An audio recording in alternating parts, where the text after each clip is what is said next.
회장님, 왼쪽 장갑 안에 숨긴 흉터, 그거 볼 때마다 죄책감 때문에 힘드시죠? 면접장을 나서던 청년이 뒤돌아서며 던진 한마디에 회의실이 얼어붙었습니다. 50 중반의 여회장은 무의식 중에 왼손을 감쌌고 옆에 앉은 임원들은 숨소리조차 죽인 채 청년을 쳐다갔죠. 오늘 오후 2시에 비서실장이 가져올 영양제, 그거 드시지 마세요. 그거 영양제 아니고 회장님을 서서히 바보로 만드는 신경안정제니까요. 청년의 목소리는 너무도 차분했습니다. 그리고 오늘 밤 9시 뉴스에 25년 전 실종된 아이의 신발이 제보될 겁니다. 파란색 별이 수놓아진 그 신발, 회장님이 직접 만드신 거 맞죠? 도대체 이 청년은 누구일까요? 그는 왜 아무도 모를 비밀들을 알고 있는 걸까요? 이 놀라운 반전의 전체 이야기가 궁금하시다면 구독 버튼을 눌러주세요. 새벽 6시 낡은 원룸 창문 사이로 희미한 빛이 스며들었습니다. 서준혁은 삐걱거리는 침대에서 일어나 세면대 앞에 섰죠. 거울 속 얼굴은 28치곤 피곤해 보였습니다. 턱수염을 깎고 헤어젤로 머리를 정돈한 뒤 옷장에서 유일한 정장을 꺼냈어요. 회색 정장은 3년 전 아버지 장례식 때 입었던 거였습니다. 소매가 약간 짧았지만 어쩔 수 없었죠. 아침은 편의점 삼각김밥 하나로 때웠습니다.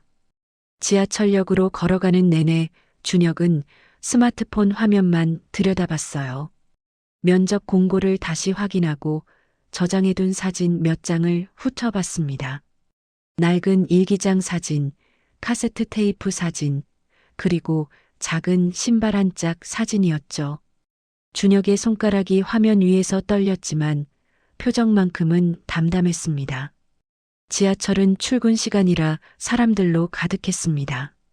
명품 가방을 든 여자들, 고급 양복을 차려입은 남자들 사이에서 준혁은 유독 초라해 보였어요.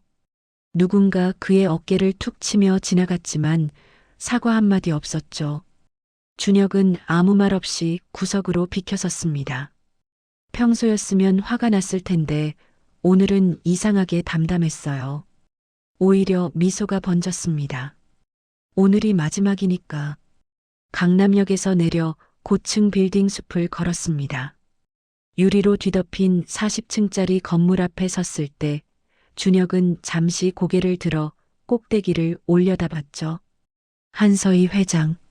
이름만 들어도 재계가 떠는 여자였습니다. 25에 시집와서 30년 동안 이 제국을 지켜온 사람이었어요. 남편이 쓰러진 뒤로는 혼자 힘으로 회사를 키웠다는 전설 같은 이야기도 있었죠. 준혁은 로비로 들어서며 작게 중얼거렸습니다. 오늘 모든 게 끝납니다. 로비는 대리석 바닥이 너무 반질반질해서 신발 소리가 울렸습니다. 안내 데스크 직원이 차갑게 물었어요. 어디 오셨어요? 준혁이 면접 확인서를 내밀자 직원은 대충 훑어보고는 엘리베이터를 가리켰죠. 38층 올라가세요. 고맙다는 인사에도 눈길 한 번 주지 않았습니다. 엘리베이터 안에서 준혁은 넥타이를 다시 매만졌습니다. 가슴이 두근거렸지만 긴장 때문은 아니었어요. 오히려 흥분에 가까웠죠. 25년을 기다렸습니다. 아버지가 돌아가신 지 1년 그 일기장과 테이프를 발견한 순간부터 준비해온 시간이었어요. 아버지, 지켜보고 계시죠? 38층 문이 열리자 고급스러운 복도가 나타났습니다. 검은색 대리석에 금색 조명, 벽에는 현대미술 작품들이 걸려 있었죠. 준혁은 인사팀 특별 채용 면접장이라고 적힌 유리문을 찾아 들어갔습니다.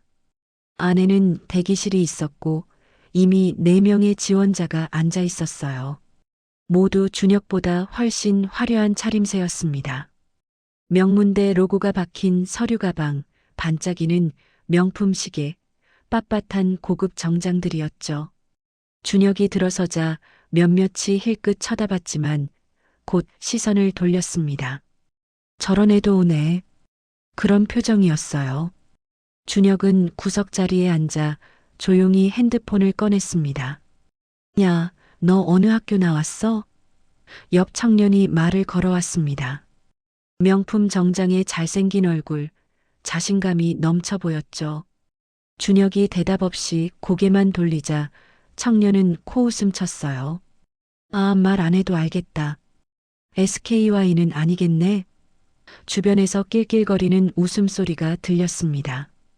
여기 특별 채용이라고 해서 왔는데 진짜 아무나 다 오나 보네.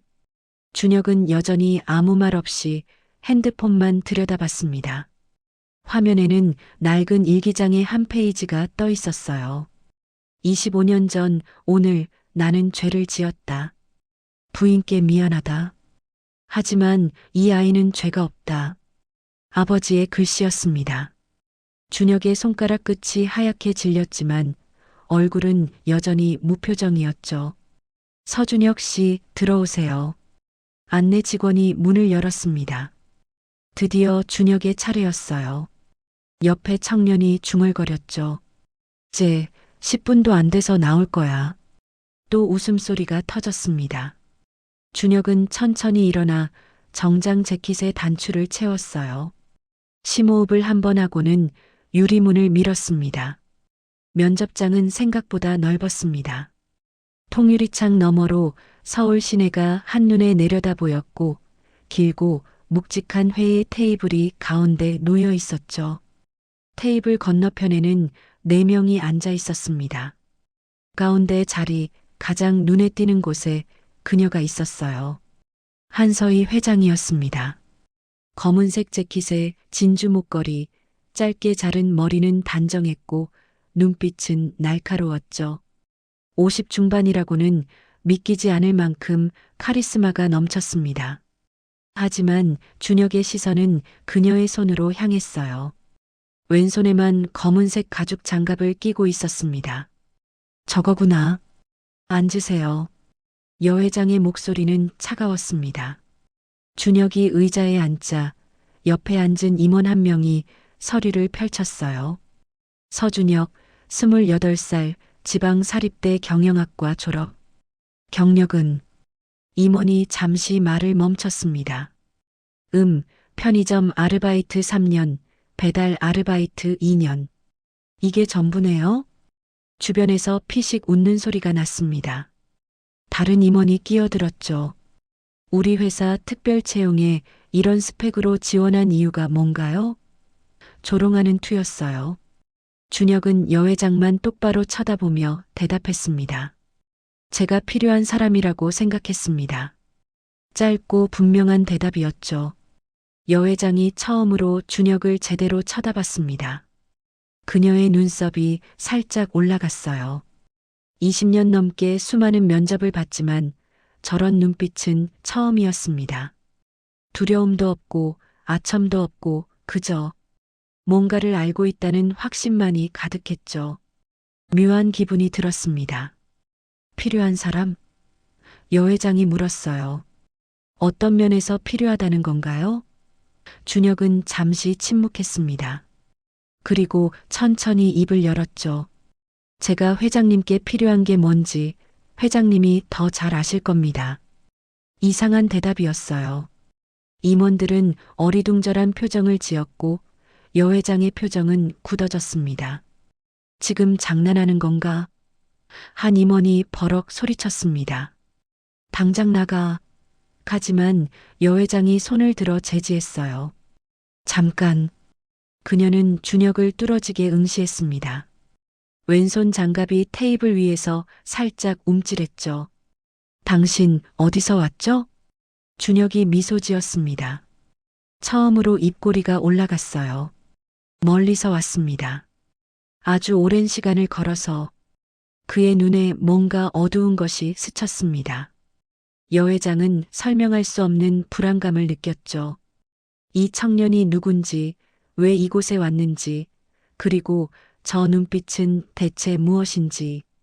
면접실의 공기가 무거워졌습니다. 임원 한 명이 서류를 탁 내려놓으며 비웃었습니다. 솔직히 말해봐요. 여기 왜 왔어요? 설마 정말 합격할 줄 알고 온 건 아니겠죠? 노골적인 조롱이었어요. 다른 임원도 거들었습니다. 우리 회사 초봉이 8천만 원인 거 알아요? 당신 같은 스펙으로 어떻게 그 돈을 받겠다는 거죠? 준혁은 태연하게 대답했습니다. 돈 때문에 온 게 아닙니다. 간결한 한마디였죠. 임원들이 서로 눈짓을 주고받았어요. 그럼 뭐 때문에? 준혁은 잠시 침묵했습니다. 그리고는 여 회장만 똑바로 쳐다보며 말했죠. 해야 할 일이 있어서요. 이상한 대답이었습니다. 여 회장의 눈썹이 다시 한번 꿈틀했어요. 저 청년의 말투에는 뭔가 숨겨진 게 있었죠. 마치 자기만 아는 비밀을 간직한 사람의 여유 같은 것이었습니다. 불편한 느낌이 들었어요. 해야 할 일? 여 회장이 물었습니다. 구체적으로 설명해 보세요. 준혁은 고개를 살짝 기울였어요. 지금은 말씀드릴 수 없습니다.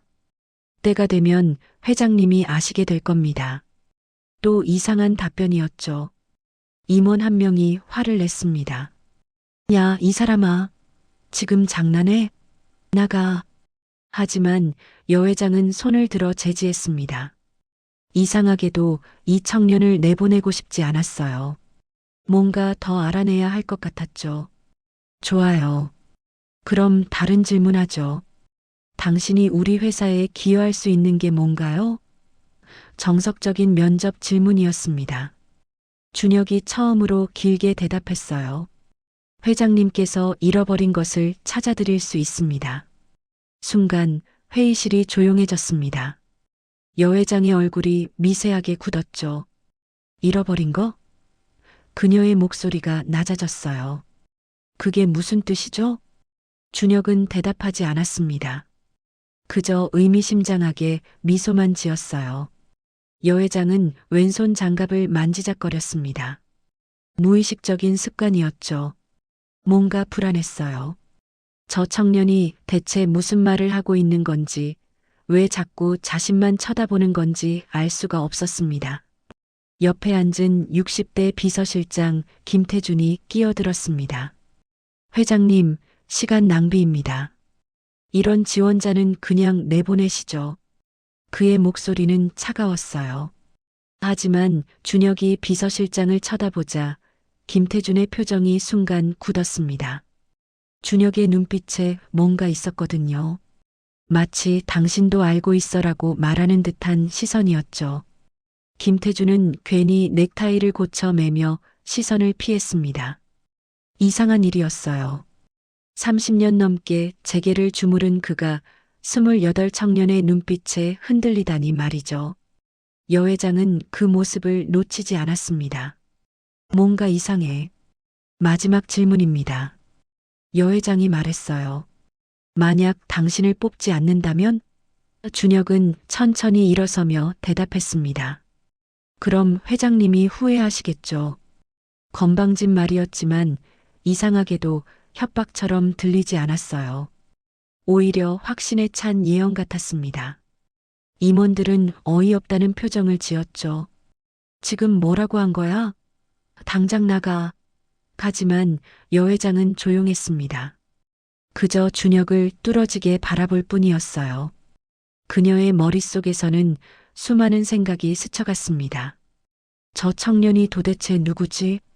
왜 저렇게 확신에 차 있는 거지? 준혁이 고개를 숙여 인사했습니다. 시간 내주셔서 감사합니다. 그리고는 문 쪽으로 걸어갔어요. 임원들은 허탈하게 웃었죠. 미친 사람 하나 봤네. 요즘 애들 버릇없이 왜 저래? 하지만 여 회장은 아무 말도 하지 않았습니다. 그저 준혁의 뒷모습을 따라가는 시선만이 있었죠. 준혁의 손이 문손잡이를 잡았습니다. 그런데 그 순간 그가 멈춰 섰어요. 등을 돌린 채로 잠시 서 있더니 천천히 고개를 돌렸습니다. 그의 얼굴에는 이상한 미소가 번져 있었죠. 차갑고 슬프고 동시에 결연한 표정이었어요. 회장님, 준혁의 목소리가 회의실에 울려 퍼졌습니다. 모두가 그를 쳐다봤죠. 여 회장의 심장이 이유 없이 빠르게 뛰기 시작했어요. 뭔가 중요한 순간이 온 것 같았습니다. 준혁이 입을 열었습니다. 한 가지만 여쭤보겠습니다.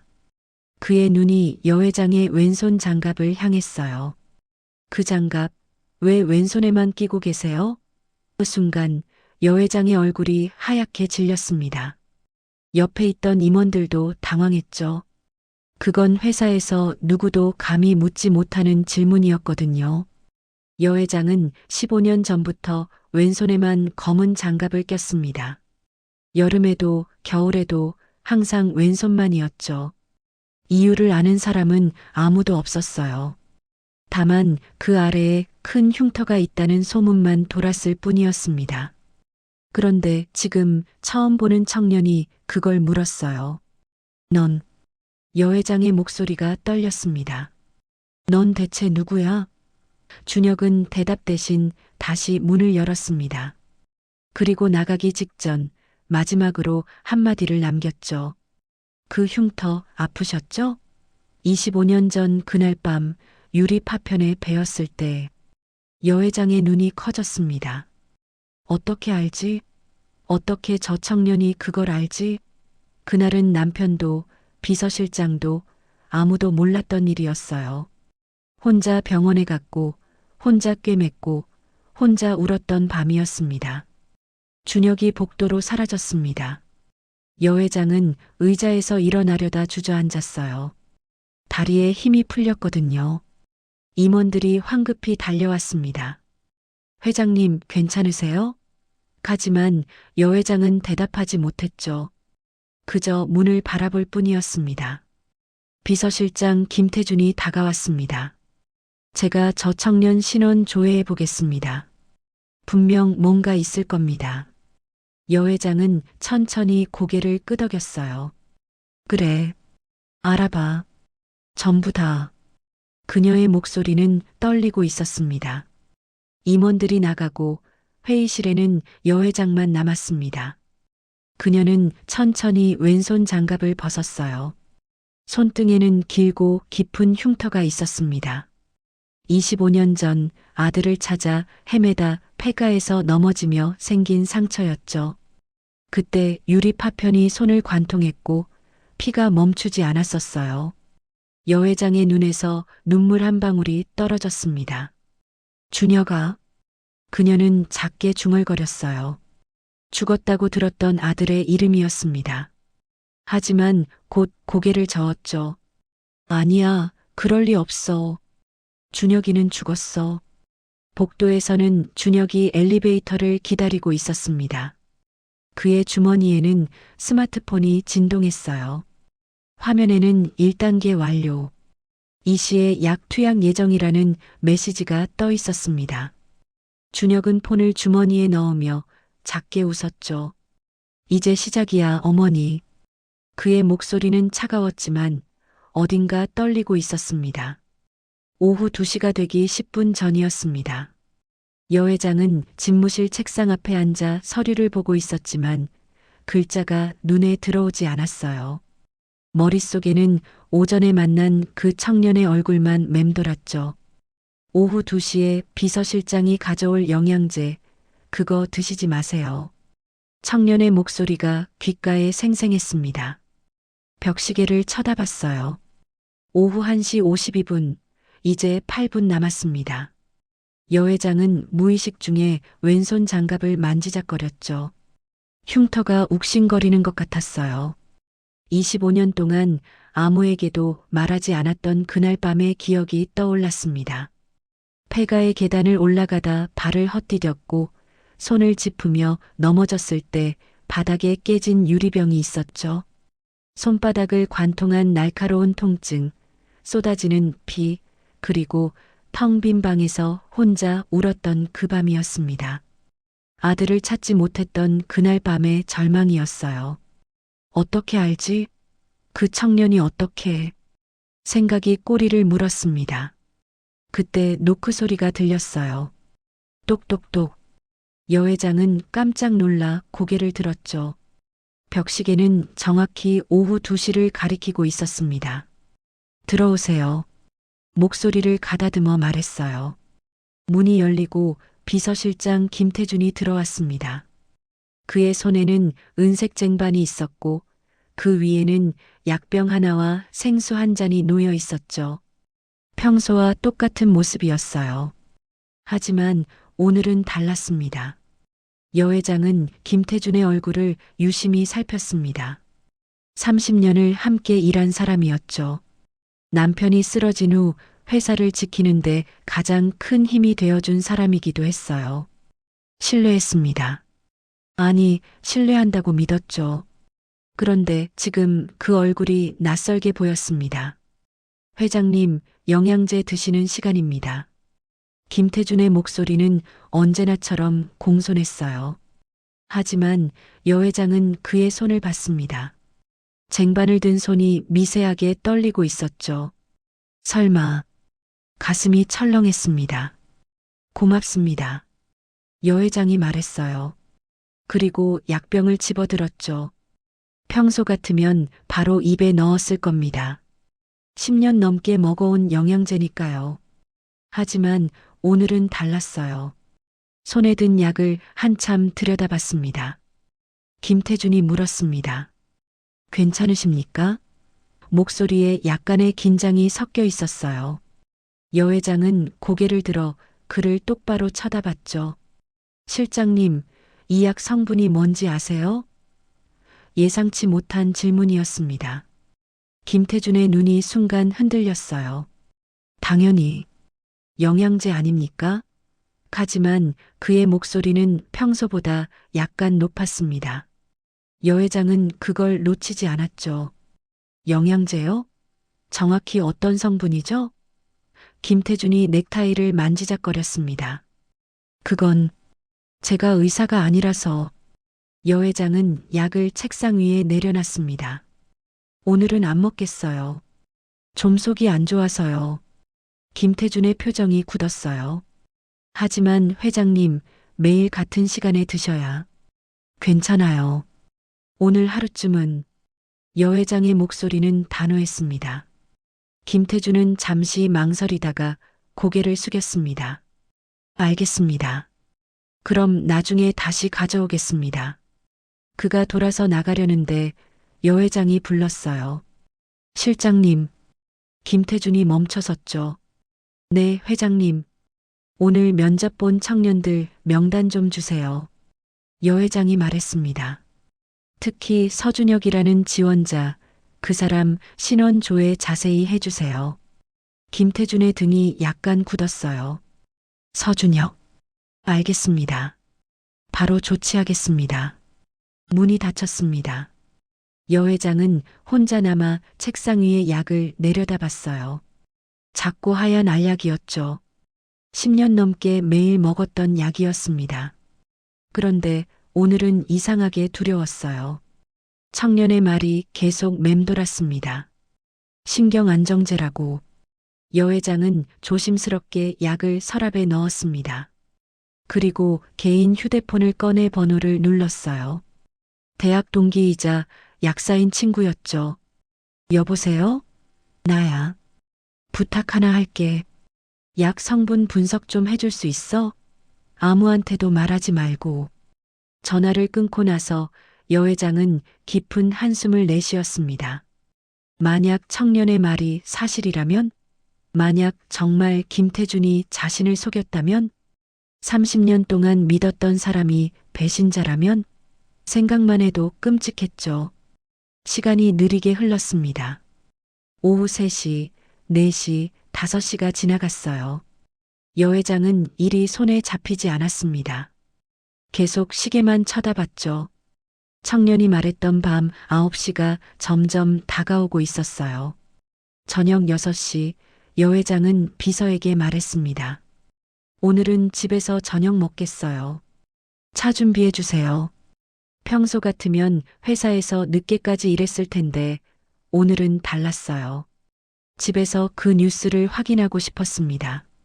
강남 펜트하우스에 도착한 건 7시였습니다. 여 회장은 저녁도 제대로 먹지 못했어요. 밥을 입에 넣어도 목으로 넘어가지 않았죠. 가슴이 답답했습니다. 리모컨을 쥔 손에 땀이 맺혔어요.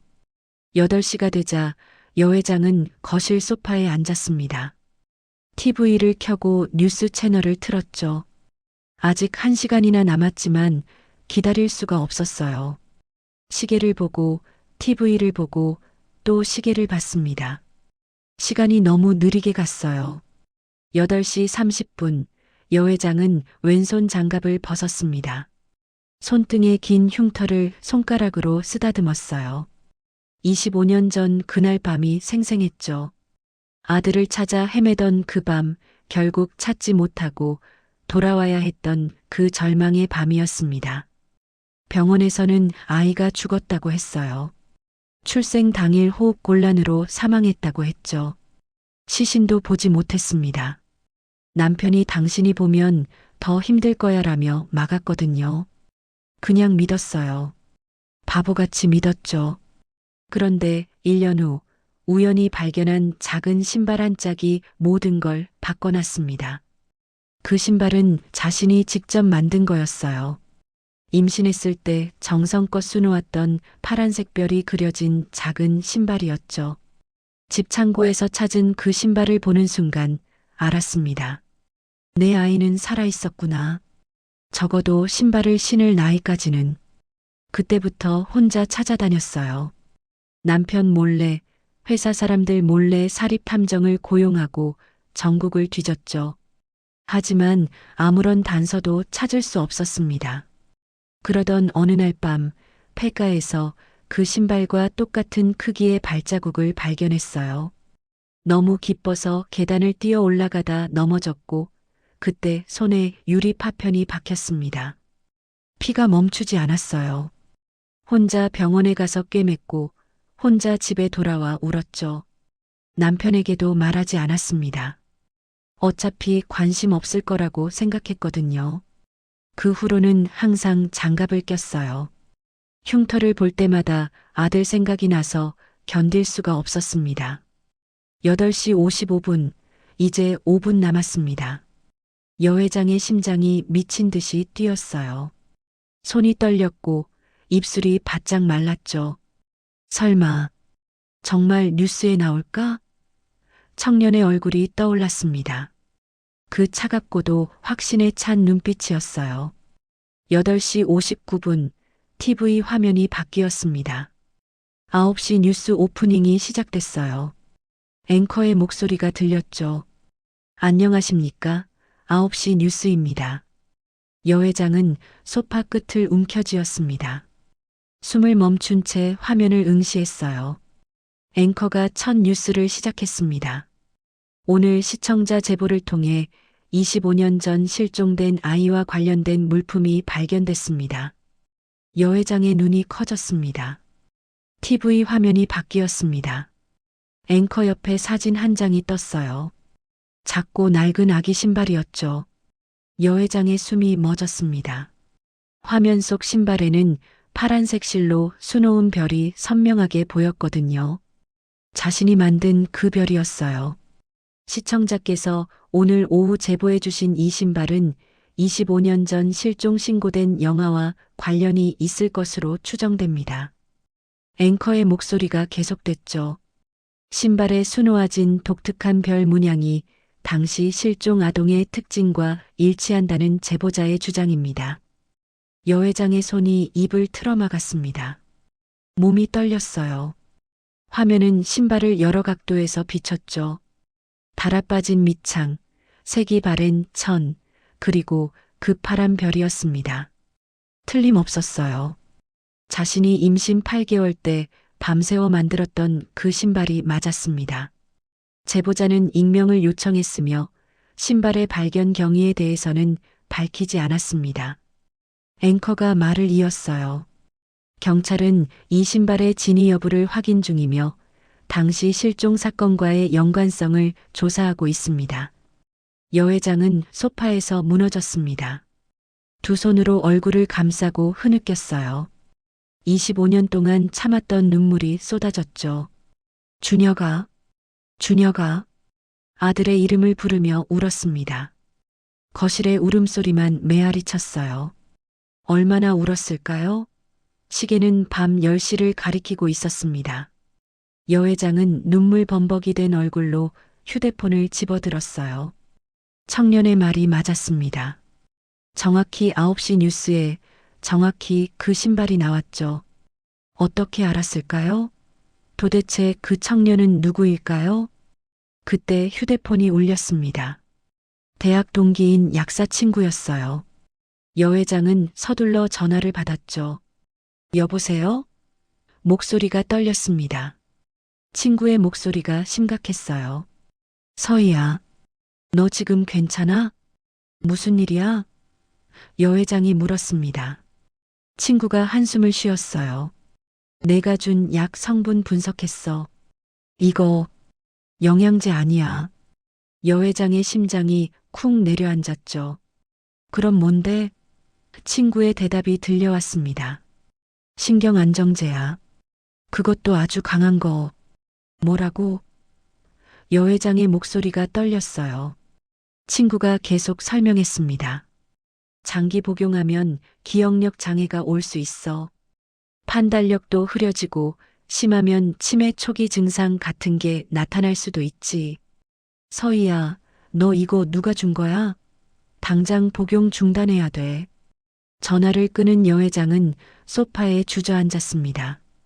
청년의 말이 또 맞았어요. 영양제가 아니라 신경안정제였죠. 10년 넘게 먹었습니다. 10년 동안 속았던 거예요. 김태준이 30년을 함께한 그 사람이 자신을 서서히 무너뜨리고 있었던 겁니다. 손이 부들부들 떨렸습니다. 분노인지 배신감인지 알 수 없었어요. 왜 나한테 이런 짓을? 목소리가 제대로 나오지 않았죠. 그러다 문득 생각이 들었습니다. 누가 시킨 거지? 김태준은 충직한 사람이었어요. 명령 없이는 움직이지 않는 타입이었죠. 여 회장은 서재로 걸어갔습니다. 금고를 열어 오래된 서류 상자를 꺼냈어요. 남편의 비밀 계좌 내역, 회사 내부 문서들이 들어 있었죠. 손이 떨려 서류가 바닥에 떨어졌지만 개의치 않았습니다. 뭔가 찾아야 했어요. 진실의 조각들을 맞춰야 했습니다. 새벽 2시가 넘어서야 여 회장은 서재 바닥에 주저앉았습니다.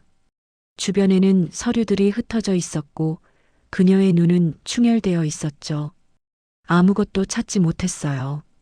아니, 찾을 수가 없었습니다. 머리가 멍했고 생각이 정리되지 않았거든요. 휴대폰을 들여다봤습니다. 김태준에게서 온 메시지가 있었어요. 회장님, 서준혁 신원조사 결과 보고 드립니다. 첨부 파일 확인해 주십시오. 여 회장은 떨리는 손으로 파일을 열었죠. 화면에 청년의 정보가 떴습니다. 서준혁, 28세, 지방사립대 졸업, 부모는 이혼, 아버지 박철수는 1년 전 사망이었어요. 직업 이력은 평범했죠. 편의점 아르바이트, 배달 아르바이트, 특이사항 없음이라고 적혀 있었습니다. 하지만 여 회장의 눈은 한 줄에 멈췄습니다. 부친 박철수, 과거 직업 운전기사. 운전기사라는 단어가 눈에 박혔어요. 어디선가 들어본 이름 같았습니다. 박철수. 머릿속을 뒤졌지만 기억이 나지 않았죠. 여 회장은 오래된 가족 앨범을 꺼냈습니다. 25년 전 사진들을 넘겼어요. 결혼식 사진, 임신했을 때 사진, 병원 앞에서 찍은 사진들이었죠. 그러다 한 장에 멈췄습니다. 병원 주차장에서 찍은 사진이었어요. 배경에 운전기사가 서 있었죠. 사진을 확대해서 봤습니다. 흐릿했지만 얼굴이 보였어요. 40대 중반쯤 되어 보이는 남자였죠. 순간 기억이 스쳐갔습니다. 맞아. 우리 집 운전기사였어. 아이를 낳기 전까지. 그런데 왜 갑자기 그만뒀을까요? 기억을 더듬어 봤지만 아무것도 떠오르지 않았습니다. 새벽 3시 여 회장은 다시 거실로 돌아왔습니다. TV는 꺼져 있었고 집은 고요했어요. 너무 조용해서 귀가 먹먹할 정도였죠. 소파에 앉아 창밖을 내다봤습니다.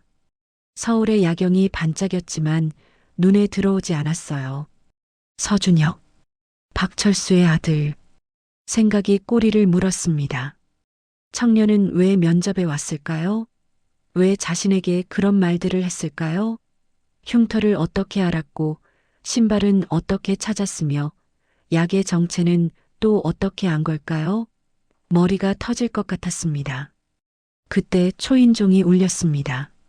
새벽 3시에 여 회장은 깜짝 놀라 현관 인터폰을 확인했어요. 화면에는 아무도 보이지 않았죠. 하지만 바닥에 뭔가 놓여 있었습니다. 하얀 봉투였어요. 여 회장은 조심스럽게 현관문을 열었습니다. 복도는 텅 비어 있었고 바닥에는 정말 봉투 하나만 놓여 있었죠. 손으로 집어들었어요. 봉투는 무거웠고 안에 뭔가 들어 있었습니다. 봉투 겉면에는 손글씨로 이렇게 적혀 있었습니다.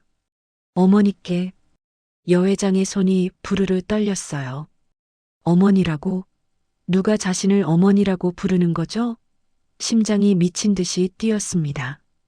봉투를 뜯으려다 멈췄어요. 두려웠습니다. 안에 무엇이 들어있을지 알 수 없었고 진실을 마주할 준비가 되지 않았거든요.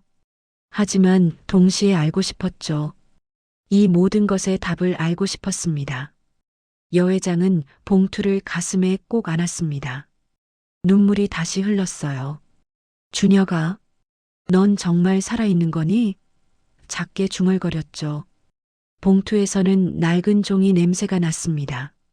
손이 떨려 봉투를 제대로 잡을 수가 없었습니다. 여 회장은 소파에 앉아 봉투를 무릎 위에 올려놓았습니다. 한참을 그렇게 있다가 천천히 봉투를 뜯었어요. 손이 너무 떨려서 종이가 찢어질 뻔했죠. 안에서 편지지 여러 장이 나왔습니다. 노랗게 바랜 종이였어요. 오래된 냄새가 났죠. 첫 장을 펼쳤습니다. 손글씨였어요. 삐뚤빼뚤하지만 정성스러운 글씨였죠. 여 회장은 떨리는 손으로 편지를 읽기 시작했습니다. 한서희 회장님께. 저는 박철수입니다. 25년 전 회장님 댁 운전기사였던 사람입니다. 이 편지를 쓰는 지금 저는 암말기 진단을 받았습니다. 이제 얼마 남지 않았죠. 죽기 전에 회장님께 고백해야 할 것이 있습니다. 여 회장의 눈에서 눈물이 떨어졌습니다. 글자가 번져 보였지만 읽기를 멈추지 않았어요. 25년 전 그날 저는 회장님의 아드님을 죽이라는 명령을 받았습니다. 당시 회장님 남편 되시는 분께서 직접 제게 말씀하셨죠. 아이를 없애라고, 흔적을 남기지 말라고, 그래야 내연녀의 아들이 후계자가 될 수 있다고 하셨습니다. 여 회장은 편지를 움켜쥐었습니다. 온몸이 떨렸어요. 남편이? 정말 남편이 그런 짓을 했단 말인가요? 믿고 싶지 않았지만 계속 읽어내려갔습니다. 저는 병원에서 갓 태어난 아기를 품에 안았습니다. 작고 따뜻한 생명이었어요. 숨을 쉬고 있었고 작은 손으로 제 손가락을 꼭 쥐었죠.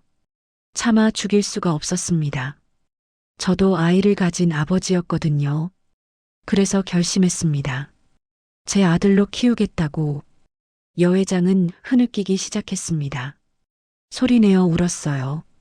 아들이 살아있었던 거예요.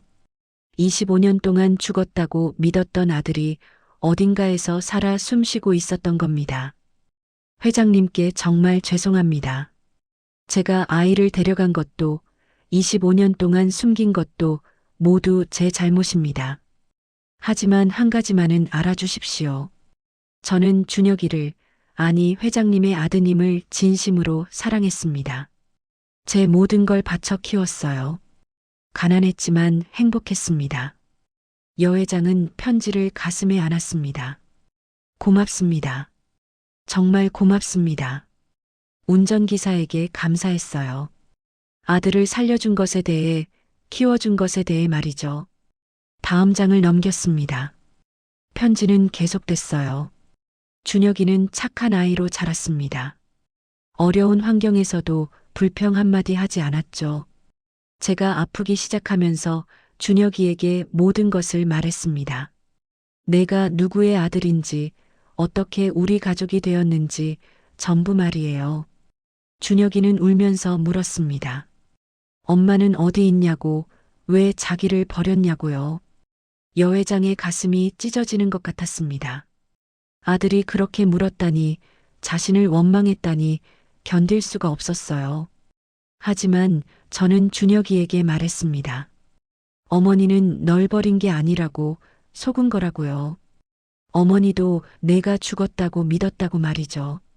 그리고 어머니는 널 찾으려고 평생을 울었다고, 손에 큰 흉터를 남기면서까지 찾아다녔다고 했습니다.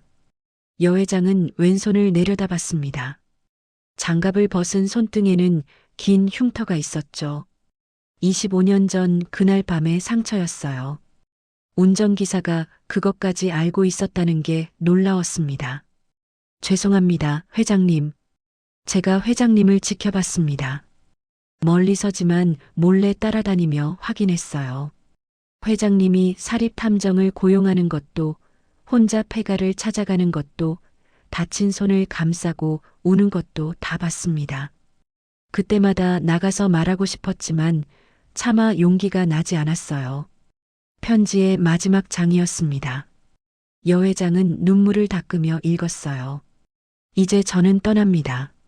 하지만 준혁이는 회장님께 돌아갈 겁니다. 제가 준혁이에게 부탁했어요. 어머니를 찾아가라고, 진실을 밝히라고, 그리고 어머니를 지키라고요. 준혁이는 똑똑한 아이입니다. 분명 방법을 찾을 거예요. 부디 준혁이를 용서해 주십시오. 그리고 안아주십시오. 평생 어머니 품을 그리워한 아이니까요. 마이너스 박철수 올림. 여회장은 편지를 내려놓고 눈을 감았습니다. 모든 것이 이해됐어요. 청년이 왜 면접장에 나타났는지, 왜 그런 말들을 했는지, 왜 자신만 쳐다봤는지 알 것 같았죠. 준혁이었습니다. 자신의 아들이 돌아온 거예요. 봉투를 다시 들여다봤습니다. 안에 뭔가 더 있었어요. 작은 카세트 테이프 하나가 들어 있었죠. 검은색 테이프에는 증거라고 적혀 있었습니다. 여회장은 테이프를 꺼내 들었어요. 서재로 달려갔습니다. 오래된 서랍장을 뒤져 낡은 카세트 플레이어를 찾아냈죠. 10년도 더 된 물건이었지만 다행히 작동했어요. 테이프를 넣고 재생 버튼을 눌렀습니다. 잡음이 흘렀습니다. 지지직거리는 소리가 한참 이어지다가 목소리가 들려왔어요. 남자의 목소리였죠. 여회장의 심장이 멎었습니다. 그 목소리를 알고 있었거든요. 박 기사, 잘 들어. 이건 명령이야. 남편의 목소리였습니다. 25년 전 아직 건강했을 때의 목소리였죠. 아이를 처리해. 깨끗하게. 흔적을 남기지 마. 여회장은 의자에서 미끄러져 바닥에 주저앉았습니다. 테이프는 계속 돌아갔어요. 왜 그러셔야 합니까? 박철수의 목소리가 들렸습니다. 떨리는 목소리였죠. 남편이 차갑게 대답했어요. 내 연녀 아들이 후계자가 돼야 해. 서희 아들은 방해야. 죽었다고 하면 서희는 믿을 거야. 약한 여자니까. 여회장의 손톱이 바닥을 긁었습니다. 분노와 슬픔이 동시에 밀려왔어요. 남편이 사랑한다고 했던 그 남자가 자신의 아들을 죽이려 했다니 믿을 수가 없었습니다. 증거는 남기지 마. 신발도 옷도 전부 태워버려. 알겠나? 남편의 목소리가 계속됐죠. 내가 이 일을 제대로 처리하면 보상해주지. 평생 걱정 없이 살 수 있을 거야. 테이프가 끝났습니다. 여회장은 바닥에 쓰러져 울었어요. 얼마나 울었을까요? 밖이 밝아오고 있었습니다. 새벽 5시 동쪽 하늘이 붉게 물들고 있었죠. 여 회장은 비틀거리며 일어났습니다. 휴대폰을 집어들었어요. 김태준에게 받은 신원조사 파일을 다시 열었죠. 서준혁의 연락처가 있었습니다. 손이 떨렸지만 번호를 눌렀어요. 신호가 갔습니다. 한 번, 두 번, 세 번째 신호에서 전화가 연결됐어요. 여보세요? 청년의 목소리였습니다. 차분하고 낮은 목소리였죠. 여 회장은 입을 열었지만 말이 나오지 않았어요. 목이 메었거든요. 회장님이시죠? 청년이 먼저 말했습니다. 여 회장은 떨리는 목소리로 대답했어요. 준혁아. 그 한마디에 모든 것이 담겨 있었습니다. 전화 너머로 청년의 숨소리가 들렸죠. 그도 말을 잇지 못하는 것 같았어요. 한참의 침묵 후 청년이 말했습니다. 만나시겠습니까? 여 회장은 눈물을 닦으며 대답했어요.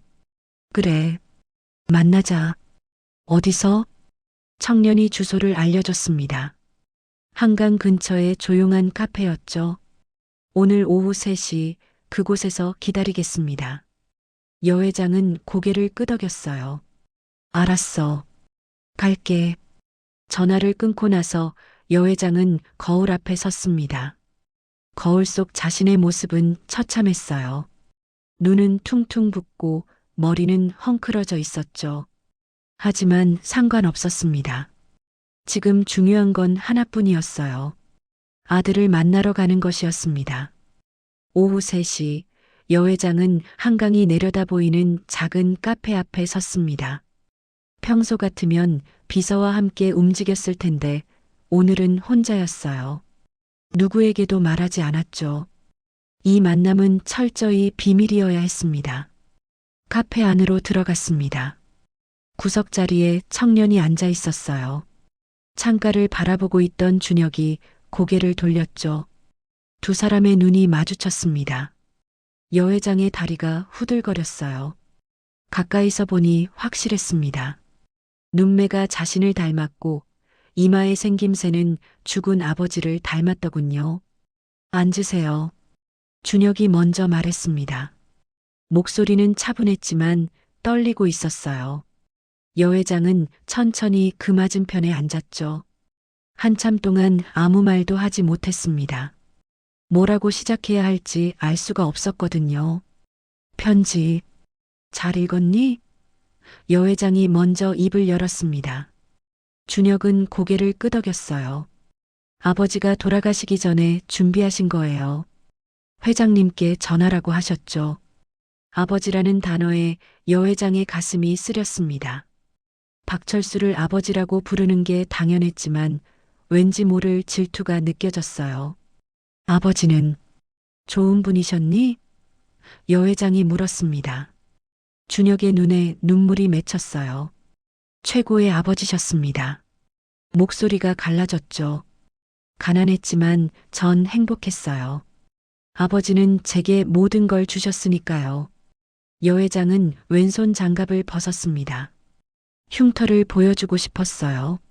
이거 너를 찾다가 생긴 거야. 준혁이 그 흉터를 내려다봤습니다. 알아요. 아버지가 말씀해 주셨어요. 회장님이 얼마나 찾아다녔는지, 얼마나 우셨는지 전부요. 여 회장의 눈에서 눈물이 흘렀습니다. 미안해. 정말 미안해. 목이 메어 제대로 말이 나오지 않았어요. 엄마가 지키지 못해서 너를 빼앗기고도 몰랐던 엄마라서 미안해. 준혁도 눈물을 닦았습니다. 회장님 잘못이 아니에요. 속으신 거잖아요. 아버지도 그렇게 말씀하셨어요. 회장님은 피해자라고. 그는 잠시 망설이다 말을 이었죠. 진짜 나쁜 건 회장님 남편이었어요. 여 회장이 고개를 끄덕였습니다. 테이프? 들었어. 내 아버지가. 아니, 남편이 한 짓을. 분노가 치밀었지만 억눌렀어요. 이제 알았어. 왜 내연녀 아들이 갑자기 나타났는지, 왜 내가 후계자에서 밀려났는지 말이야. 준혁이 말했습니다. 그 내연녀의 아들이 지금 부회장이에요. 한민재, 제 이복형이죠. 말끝에 냉소가 묻어났어요. 회장님 남편이 쓰러진 후 경영권을 노리고 있어요. 그리고 김태준 비서실장은 그의 사람입니다. 여 회장의 얼굴이 굳었습니다. 뭐라고? 준혁은 가방에서 서류 봉투를 꺼냈어요. 아버지가 남긴 증거예요. 김태준과 부회장의 비밀 계좌 거래 내역, 통화 녹음, 이메일 기록들이죠. 부회장은 회장님을 무력화시켜서 경영권을 빼앗으려는 계획이었어요. 서류를 펼쳐보던 여 회장의 손이 떨렸습니다. 10년치의 증거들이 있었어요. 김태준이 부회장에게 보고하는 내용, 약물 투여 계획, 주식 매매 내역까지 전부 기록되어 있었죠. 이걸 어떻게? 준혁이 대답했습니다. 아버지가 평생 모으신 거예요. 회장님을 지키기 위해서요. 여 회장은 서류를 내려놓고 고개를 들었습니다. 왜 내 아버지가 날 지키려 했지? 난 그분에게 아무것도 해준 게 없는데. 준혁이 작게 웃었어요. 슬픈 미소였죠. 아버지는 평생 죄책감에 시달렸어요. 회장님 아들을 빼앗아 갔다는 죄책감이요. 그래서 멀리서라도 지켜보셨던 거예요. 그런데 여 회장이 물었습니다. 넌 왜 왔니? 증거만 보내면 됐잖아. 왜 위험을 감수하면서 면접까지 보러 온 거야? 준혁은 잠시 침묵했습니다. 그리고 천천히 대답했어요. 지키고 싶었어요. 그의 목소리는 떨렸습니다. 아버지가 평생 지키려 했던 사람을요. 그리고 준혁이 여 회장을 똑바로 쳐다봤어요. 제 어머니니까요. 여 회장의 눈에서 눈물이 쏟아졌습니다. 준혁도 눈물을 참지 못했어요. 25년 만의 만남이었죠. 말로는 표현할 수 없는 감정들이 두 사람 사이를 채웠습니다. 하지만 위험해. 여 회장이 말했습니다. 부회장과 김태준을 건드리면 넌 다칠 수 있어. 그들은 가만히 있지 않을 거야. 준혁이 고개를 저었어요. 상관없어요. 전 준비했으니까요. 그들이 회장님한테 한 짓, 제 아버지한테 한 짓, 전부 갚아줄 겁니다. 여 회장은 준혁의 손을 잡았습니다. 처음으로 아들의 손을 잡는 거였어요. 따뜻했습니다. 위험하단 말이야. 엄마가 이제라도 널 지켜줄게. 넌 더 이상 위험한 일을 하지 마. 하지만 준혁은 고개를 저었죠. 안 돼요. 이건 제가 해야 할 일이에요. 그의 눈빛이 단단했습니다. 아버지의 유언이기도 하고 제 복수이기도 해요. 저 사람들은 회장님의 인생을 망쳤어요. 제 인생도 빼앗아 갔고요. 이제 갚아줄 시간입니다. 여 회장은 아들의 손을 더 꽉 쥐었습니다. 그럼 혼자 하지 마. 엄마랑 같이 하자. 준혁이 놀란 표정을 지었어요. 하지만 여 회장이 말을 끊었죠. 난 25년 동안 널 지키지 못했어. 이제라도 함께 싸우게 해줘. 준혁은 잠시 망설이다가 고개를 끄덕였습니다. 알겠습니다. 어머니. 처음으로 어머니라는 호칭을 썼어요. 여 회장은 그 말에 또 눈물을 흘렸죠. 25년 동안 듣고 싶었던 그 한마디였습니다. 계획이 있니? 여 회장이 물었습니다. 준혁은 고개를 끄덕이며 말했어요. 부회장과 김태준의 범죄 증거를 공개할 겁니다. 하지만 타이밍이 중요해요. 그들이 눈치채기 전에 한 번에 무너뜨려야 해요. 여 회장이 말했습니다. 이번 주 금요일 이사회가 있어. 거기서 공개하면 어떨까? 준혁의 눈이 빛났어요. 완벽해요. 모든 이사진 앞에서 폭로하면 그들은 도망칠 수도 없을 거예요. 두 사람은 서로를 바라봤습니다. 25년 만에 만난 모자였지만 지금은 함께 싸울 동지이기도 했죠. 여 회장이 물었습니다. 준비된 거니? 준혁이 대답했어요. 태어나서 지금까지 준비해 왔어요. 카페를 나서며 여 회장은 아들의 뒷모습을 바라봤습니다. 어깨가 든든해 보였어요. 박철수가 잘 키워준 거였죠. 고마웠습니다. 그리고 다짐했어요. 이제 내가 지킬 차례야. 준혁아, 엄마가 널 지킬게. 하지만 두 사람은 몰랐습니다. 카페 밖 검은 승용차 안에서 누군가 그들을 지켜보고 있다는 것을요. 그날 저녁 비서실장 김태준은 강남의 고급 레스토랑 개인실에 앉아 있었습니다. 맞은편에는 40대 초반의 남자가 있었죠. 한민재 현 부회장이었어요. 내연녀의 아들로 태어나 25년 만에 재벌 2세가 된 남자였습니다. 확실합니까? 부회장이 물었습니다. 목소리는 차가웠어요. 김태준이 스마트폰을 꺼내 사진을 보여줬죠. 카페에서 찍은 사진이었습니다. 여 회장과 준혁이 마주 앉아 대화하는 모습이었어요. 서준혁이라는 청년입니다. 박철수의 아들이죠. 김태준이 말했습니다. 부회장의 얼굴이 굳었어요. 박철수? 그 운전기사? 김태준이 고개를 끄덕였죠. 맞습니다. 그 사람 아들이 갑자기 나타났어요. 그리고 회장님과 접촉했습니다. 부회장은 와인잔을 내려놓았습니다. 무슨 얘기를 나눴는지 확인했나? 김태준이 고개를 저었어요. 거리가 멀어서 도청은 못했습니다. 하지만 두 사람 모두 우는 걸 봤어요. 뭔가 중요한 대화를 나눈 게 분명합니다. 부회장의 표정이 어두워졌습니다. 박철수, 그놈이 뭔가 남겼군. 주먹을 꽉 쥐었어요. 아버지가 그 운전기사한테 맡긴 일 제대로 처리했다고 했는데 아이를 없앤 게 아니라 키웠던 거야? 김태준이 조심스럽게 말했습니다. 그렇게 보입니다. 그리고 이번 주 금요일 이사회가 문제입니다. 회장님이 뭔가 준비하고 있는 것 같아요. 부회장이 냉소했죠. 증거를 공개하려는 거겠지. 우리가 한 일들을 말이야. 어떻게 하시겠습니까? 김태준이 물었습니다. 부회장은 잠시 생각하더니 말했어요. 서준혁, 그 청년을 먼저 처리해. 증거를 가진 건 그 애일 테니까. 김태준의 눈빛이 흔들렸죠. 처리라는 게. 부회장이 차갑게 웃었습니다. 자네도 이미 공범이야. 이제 와서 물러설 순 없어.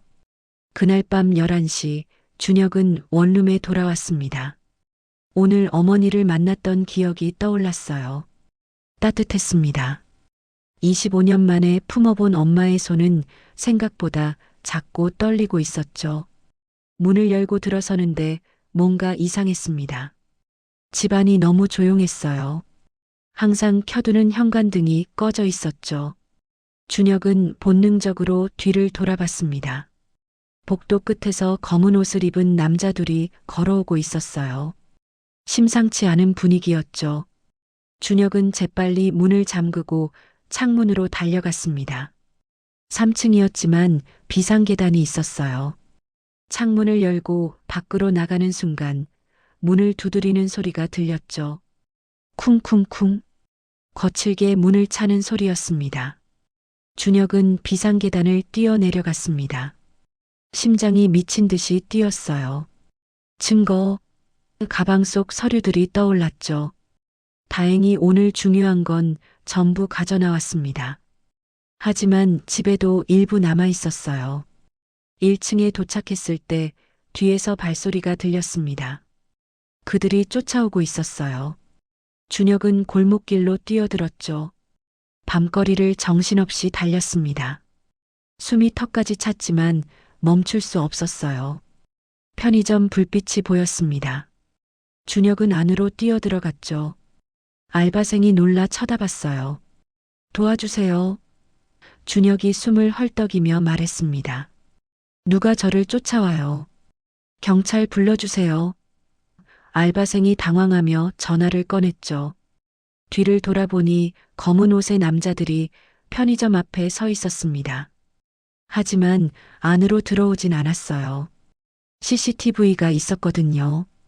그들은 잠시 망설이다가 돌아섰죠. 준혁은 바닥에 주저앉았습니다. 온몸이 땀으로 젖어 있었어요. 경찰이 도착했을 땐 그 남자들은 이미 사라진 뒤였습니다. 준혁은 간단히 진술하고 택시를 탔어요. 집으로는 돌아갈 수 없었죠. 어머니에게 전화했습니다. 여보세요? 여 회장의 목소리가 들렸어요. 어머니, 저 지금 쫓기고 있어요. 준혁의 목소리가 떨렸습니다. 여 회장이 놀라 물었죠. 뭐라고? 누가? 준혁이 대답했어요. 부회장 사람들 같아요. 집에 침입하려 했어요. 여 회장의 목소리가 단호해졌습니다. 지금 어디니? 내가 차 보낼게. 우리 집으로 와. 준혁이 망설였어요. 하지만 위험해요. 저 때문에 어머니까지. 여 회장이 말을 끊었죠. 됐어. 주소 말해. 당장 데리러 갈게. 30분 후 여 회장의 차가 도착했습니다. 직접 운전하고 왔더군요. 준혁이 타자마자 차는 출발했어요. 괜찮니? 여 회장이 물었습니다. 준혁은 고개를 끄덕였죠. 네, 다행히 다치진 않았어요. 펜트하우스에 도착했습니다. 여 회장은 준혁을 객실로 안내했어요. 오늘은 여기서 자. 내일 이사회 때까지 안전해야 해. 준혁이 가방을 내려놓으며 물었습니다. 증거는 안전합니다. 제일 중요한 건 따로 보관해뒀어요. 여 회장이 안도의 한숨을 쉬었습니다. 다행이네. 그런데 준혁아, 정말 내일 할 거니? 위험할 텐데. 준혁의 눈빛이 단단해졌어요. 해야죠. 아버지와의 약속이니까요. 그리고 그가 여 회장을 보며 말했습니다. 어머니를 지켜야 하니까요. 여 회장은 아들을 꼭 안았습니다. 고마워. 정말 고마워. 25년 만에 안아보는 아들이었죠. 준혁도 어머니를 안았어요. 오랫동안 그리워했던 따뜻함이었습니다. 다음 날 아침이 밝았습니다. 금요일 이사회가 열리는 날이었어요. 여 회장과 준혁은 함께 아침을 먹었죠. 긴장된 분위기였지만 둘 다 침착했습니다. 뭐든 준비됐니? 여 회장이 물었습니다. 준혁이 가방을 두드리며 대답했어요. 네. 서류, 테이프, 사진 전부 있어요. 오늘 전부 끝낼 겁니다. 여 회장이 고개를 끄덕였죠. 좋아. 그럼 출발하자. 회사로 향하는 차 안에서 준혁이 물었습니다. 떨리세요? 여 회장이 미소 지었어요. 아니, 오히려 시원해. 25년 동안 숨겨왔던 진실을 밝히는 거잖아. 준혁도 웃었죠. 저도 그래요. 드디어 끝이 보여요. 차는 회사 건물 앞에 멈춰 섰습니다. 아침 9시, 이사회는 10시에 시작될 예정이었어요. 여 회장과 준혁은 차에서 내렸죠. 높은 건물을 올려다봤습니다. 준비됐니? 여 회장이 물었습니다. 준혁이 대답했어요. 태어날 때부터 준비됐어요. 두 사람은 나란히 로비로 걸어 들어갔습니다.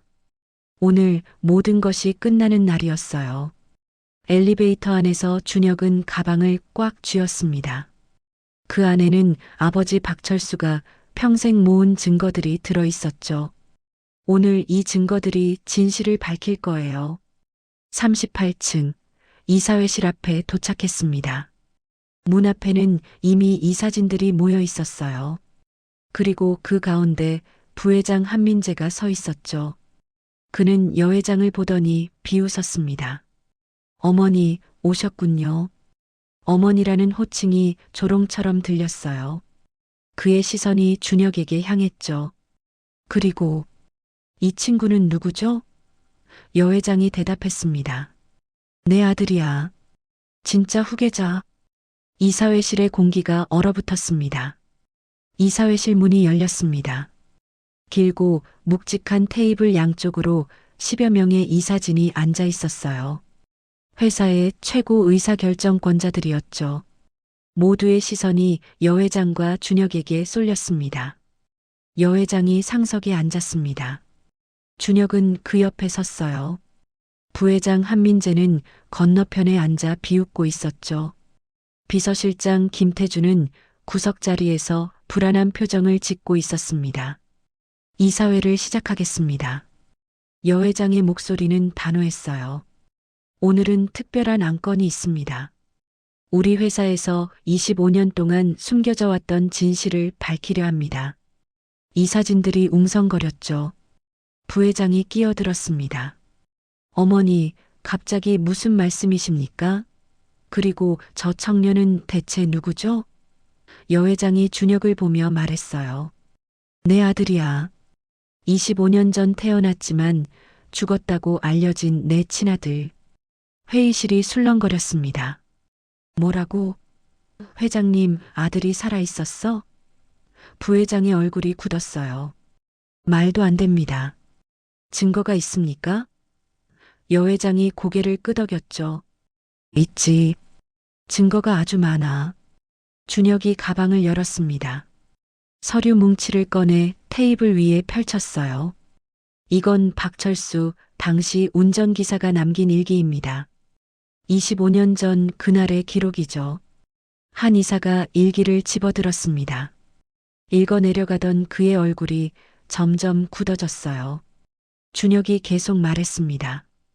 당시 회장님의 남편 한동혁 전 회장은 제게 죽으라는 명령을 내렸습니다. 내 연녀의 아들을 후계자로 만들기 위해서죠. 부회장이 벌떡 일어섰어요. 증거 없는 소리 하지 마.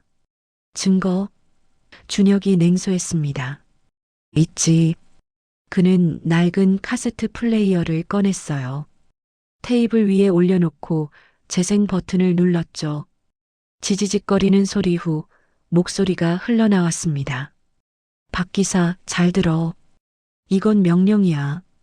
아이를 처리해. 깨끗하게. 흔적을 남기지 마. 한동혁 전 회장의 목소리였어요. 이 사진들의 얼굴이 하얗게 질렸죠. 테이프는 계속됐습니다. 내 연녀 아들이 후계자가 돼야 해. 서희 아들은 방해야. 부회장이 소리쳤습니다. 조작이야. 저건 조작된 녹음이라고. 하지만 그의 목소리는 떨리고 있었어요. 준혁이 다른 서류를 꺼냈죠. 그럼 이건 어떻습니까? 부회장님과 김태준 비서실장의 비밀 계좌 거래 내역입니다. 서류들이 이사진에게 돌려졌습니다. 10년치의 거래 기록이었어요. 부회장은 김태준을 통해 여 회장님께 신경안정제를 투여했습니다. 영양제라 속이면서요. 회장님을 서서히 무력화시켜 경영권을 빼앗으려는 계획이었죠. 김태준이 벌떡 일어나려다 주저앉았습니다. 한 이사가 물었어요. 이게 정말입니까? 여 회장이 대답했죠. 사실입니다. 10년 동안 속아왔어요. 제 주치의에게 약 성분을 분석시켰습니다. 영양제가 아닌 신경안정제였어요. 준혁이 마지막 증거를 꺼냈습니다. 사진들이었어요. 이건 부회장과 김태준이 만난 장면들입니다. 비밀 계좌로 돈이 오간 직후마다 만났죠. 그리고 이건 그가 녹음기를 하나 더 꺼냈습니다. 며칠 전 그들의 대화입니다. 녹음이 재생됐습니다. 서준혁, 그 청년을 먼저 처리해. 부회장의 목소리였어요. 증거를 가진 건 그 애일 테니까. 이사회실이 다시 술렁거렸죠.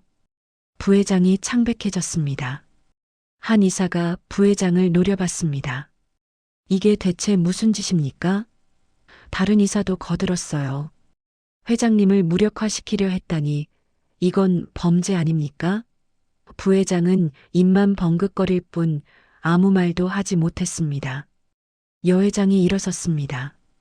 오늘 이 자리에서 결정하겠습니다.